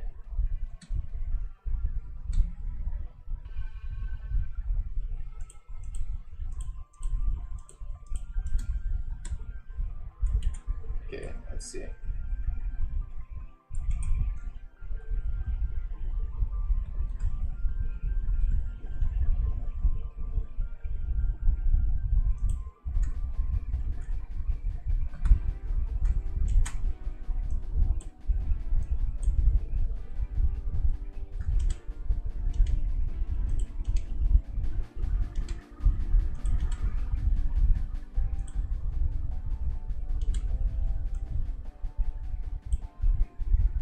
Oh, what the heck? Wait. Oh, you're not supposed to be that.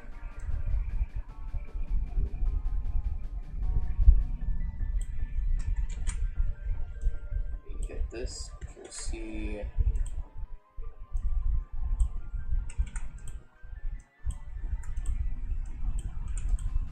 Control V.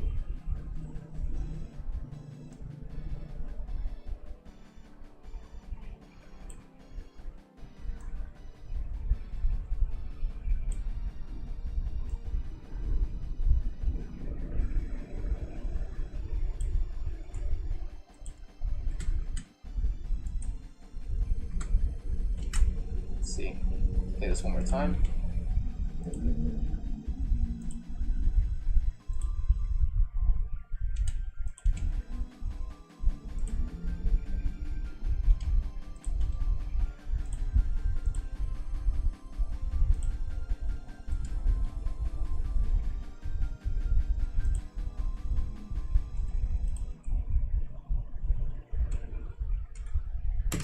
Okay, some of this doesn't look right. Wait.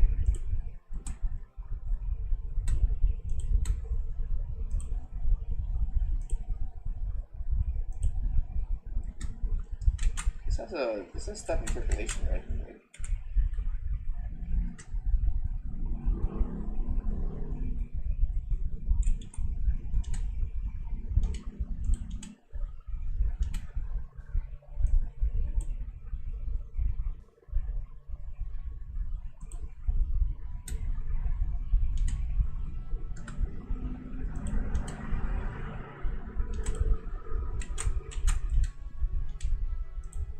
if I had a noise modifier? Let's see. Oh, no. Like this.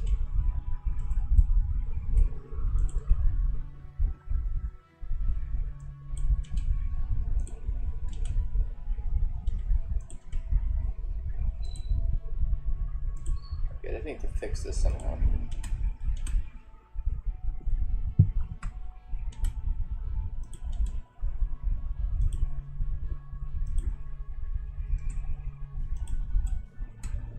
Okay, wait. Oh, right.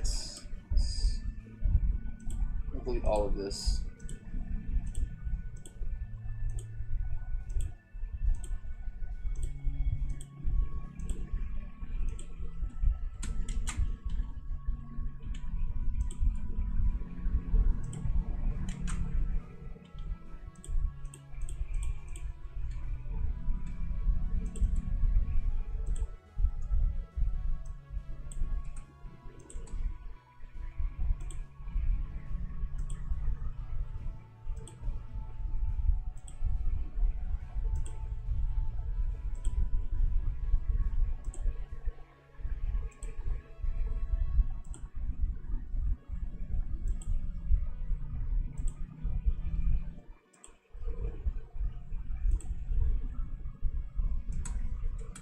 Okay, I think that's it for this stream, guys. Alright. Yeah, I think that's about it. I mean, I can really fix the freaking glitchiness of it, but I think I don't know. Is it that noticeable? I'm not sure. Must be getting some. It must just be the eyes of the animator or something. It just kind of looks very glitchy for me for some reason.